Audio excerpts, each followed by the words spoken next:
soo dhawaada saaxiibayaal mar kale filimkeen wuxuu ku bilaabanayaa iyadoo la tusay dad badan ku dhintay maqaayad maxaa dhab ahaantii halkan ka dhacay sidee beddelkan ku dhinteen si loo ogaado sheekadu waxay dib u laabanaysaa waqti hore waxaana haliyada filimka Nazi oo tijaabinaysa uurkeeda beerta dhexdeeda natiijadeedana waxay noqotay mid togan arinta waxay cabsi weyn u keentay Nazi maadaama aysan weli guursan oo qorshen uurka Nazi hadda waxay timaada maqaayad aabaheed uu leeyahay oo iyada maamulaha ka tahay iyadoo walacsan markay wadada ku sii jirto baaburkeeda wuxuu ka dhamaanayaa shidaalka markaasay go'aansatay inay lugeyso waxay la kulantay Bobby oo baaskiil wata oo ahaa shaqaalaha ka tirsan maqaayadeeda Bobby ayaa u qaaday maqaayada labadood way yimaadeen halkaas markay yimaadeen aabeed wuxuu u sheegayaa in habeenkaas ay kaligeed maamusho maqaayada maadaama uu socdo kul muhiim ah Nazi way ogolaatay iyadoo malaynaysa inay si fiican maamuli karto aabeed wuxuu leeyahay waxaan ku dhaw si uu ku caawiyo balse Nazi waxay naaqday markay maqashay sababta Nazi ma aysan jeclaan jaaski waxay ka codsatay aabeed in Bobby loo daayo laakiin wuu diiday isagoo la jaaski hore u bilmiyay Nazi markay ka soo baxday xafiiska aabeed waxay bilaabaysaa matag waxay ka soo baxdaa maqaayada si ay u hesho jaaskin halkaas uu sukaar ku cabayaa jaaski markuu arka xaaladeeda wuxuu gartay inuu uur leedahay wuxuu diinayaa in aabeed uu yahay sirtaas balse Nazi kama jawaabto aabeed ayaa markaas yimaada Nazi way baqdaa balse isaga ma dareemay xaaladeeda aabeed wuxuu jaaski u sheegay in la soo dhaweeyo macaamiisha Nazina way caawin doontaa Nazi waxay ugu dambeyn aabeed weydiisaa kulanka muhiim ah wuxuu ku joogo in kelimo dareematan iyo geerida hooyada wuxuu u sheegay inuu doonayo guur arintaas waxay ka dhigtay Nazi mid murugo dareemaysa Nazi jaaski waxay dib ugu soo noqdaan gudaha maqaayada wax walba waxay u socdeen si wanaagsan ilaa ay koox dhalinyaro maqaayad yimaadeen wiilasha si xun bay u dhaqmayeen mootooyin bay wateen sawaxan bay dhigeen xitaa bakeyle bay dileen Nazi way xanaaqada waxay isku daydaa inay hiriso wiilashii way ku dhagadeegeen waxayna soo galayaan maqaayada iyagoo waji xiran Nazi waxay ku handadaysaa inay boolis ku cayso markay sida sheegto way baxaan balse mid ayaa u hanjaba inuu soo noqon doono kadib markii la aflagaaday Nazi way xanaaqdaa waxayna shaqaalaha u sheegaysaa in la ixtiraamo maadaama ay tahay maamulaha jaaski wuxuu ku jawaabay in maqaayada aabeed uu leeyahay ay Nazi waxba ka ahayn kadib dood kul Nazi waxay shaqada ka yeeshay jaaski Nazi waxay garan lahayd waxay sameysay markaas ay dejisay oo totaan qusha Bobby ayaa ku sugay banaanka wuxuu leeyahay ka caawin kara habeenkaas Nazi way xanaaqday waxayna u malaynaysaa inuu isku dawlto saayo Bobby murugooda uu ka tagaa shaqaalihii kale baxay Nazi kaligeed bay ku hartaa maqaayada waxay aabaheed la hadlaysaa oo sheegaysaa in jaaski shaqada ka yeeshay aabaheed uu ka walwala wuxuu faray inay taxadarto Nazi waxay ciyaaraysaa muusig waxayna dib u bilaadaa shaqada ilaa ay aragto dhalinyaradii hore waxayna uga hanjabtaa mikrofoonka waxayna bilaabaysaa inay xirto daaqadaha iyo albaabaha kadibna wuxuu yiraahdaa booliska oo ballanqaad inay iskri soo diri doonaan markii telefoonka dhit waxay maqlaysaa garaaca albaabka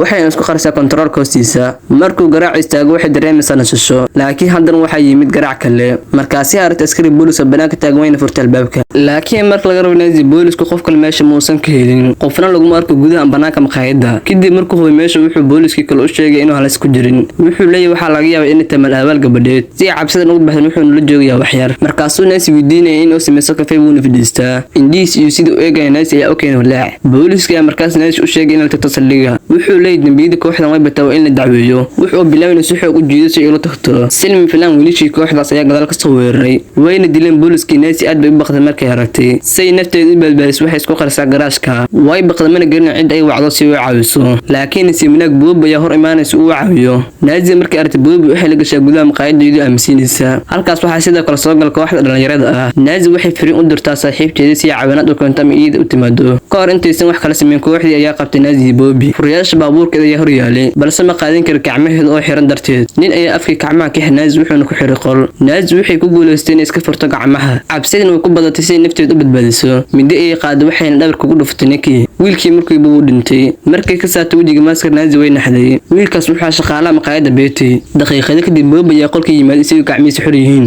Nazi way xifantay in Bobby uu la jiro kooxda ma ahayn kooxdii hore ee dhalinyarada shaqaalaha maqaayadeeda ay ahaayeen kuwaas oo doonay in argagax ku sameeyaan Bobby oo saaxiib la Nazi isna kooxda ku biiray sababta maanta ayaa Nazi si xun u hadashay si la fahmo sababta sida uu sameeyay sheekadu waxay dib ugu laabatay xasuus hore waxaana jaasku aad u carsan kadib markii shaqada laga eriyay wuxuu doonay Nazi ka arkuto si kasta uga baxday shaqaale kale uu guryahooda geeyay kadib wuxuu qaatay beeta wuxuu anad kooxdii dhalinyarada kala timid wuxuu mid ku dhaawacmay mid kamid ah wiilashii kadib markii wiilashii baqan jaasku wuxuu u shiday muusig waxayna ku qasbay inuu ciyaaraan kadib wuxuu qor ku qabtay beeta wuxuu ku amray inuu wiilashii dilo beeta ma uu dilo taasoo keentay in wiilashii ay baxsadaan baxaan. Jaaska wuxuu u sheegay in Beto habeenkaas ku sugan maqaayadda. Markii ay baxsan Jaaska wuxuu qaatay wajixirka iyo dharkii kooxda dhalinyarada. Wuxuu la kulmay shaqaalaha kale habeenkii. Wuxuu u sheegay Nazi waxay la dhaqtay si xun hadda waa ka argudan kartaan. Qaali oo xanaaqsan ee dhamaantood ogolay in Jaaska la shaqeeyaan. Qorshahan waxa ka dambeeyay Jaaski. Bobby wuxuu la safray Jaaski maadaama uu mooday in cabsi gelinayo Nazi. Laakiin markii booliska dhabta timid, Bobby wuxuu maaskiga bixiyay wuxuuna u baxay si Nazi u caawiyo. Wuxuuna weli jecel yahay Nazi. Markaas waxa ogaatay Nazi aad bay u caruurtay. Beto dhaawac yaa la keenay gudaha. Waxay ogaadeen in laba qof Beto si loo badbaadiyo. Laakiin yaa la wacaarintu waa kiis boolis. Bobby wuxuu arkay furayaasha baabuurka Nazi wuuna qaatay. Shaqaale kale ayaa yimid wuxuuna u sheegay in Nazi ay baxsatay. Jaaska wuxuu xanaaqay wuxuuna ku amray Nazi la qabto. Wuxuu Bobby ku yiri inuu raaco Nazi. Laakiin Bobby wuxuu weerar Jaaska wuxuuna wajiga kaga dhuftay. Dhinaca kale waxaa nala tusiyay aabay Nazi isku dayay inuu la xiriiro. Laakiin qofna kama jawaabin hoteelka. Nazi waxay si xeelsan biikarka ugu shutay mid kamid wiilashiisa eerinayay. Wajigiisana uu gubtay. Wiilkaas wuxuu gubtay wuxuuna dhintay daqiiqadeer gudahood. Nazi si aaminsan ugu laabatay musqusha.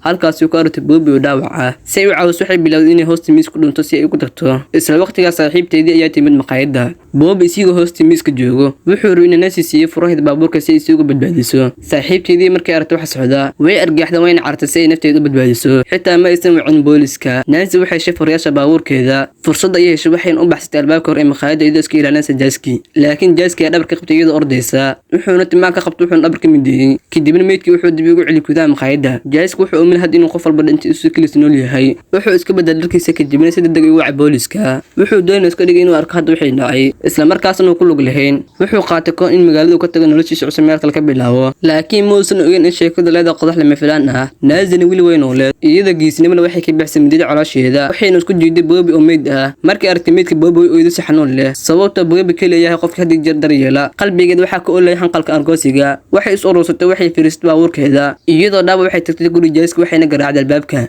Jaaski kama filin in qof yimaana gurigiisa waqtigaas markuu furay albaabka wuxuu arkay Nazi ida waqti lama waxay midda kaga dhuftay qoorta waxayna dishay Jaaski waxayna argutay si buuxda xoogii yara ee jirkeeda ku harsanaa wuu dhamaaday. Waxay iska jiiday dhowr tilaabo kadibna way dhacday. Waqtigaas waxay xasuusinaysaa hooyadeeda Selma Flan baawur iyo istaagagteeda waxaana ka soo dagaabaheeda wuxuuna arkay baawurka Nazi oo meel dhow yaala sidaas darteed ayuu u yimid. Markuu arkay gabadhiisa xaaladda liidata ay ku jirto aad ayuu walwal wuxuuna ku yiri noqo mid geesnimo waxaan ku kaxeen dhakhtarka waxba kuma dhici doonaan. Laakiin Nazi waxay dishay aabaheeda waxayna u sheegtay runtii inay uur leedahay. Markii sidaas tiri filimkeen wuxuu ku dhamaanay halkaas.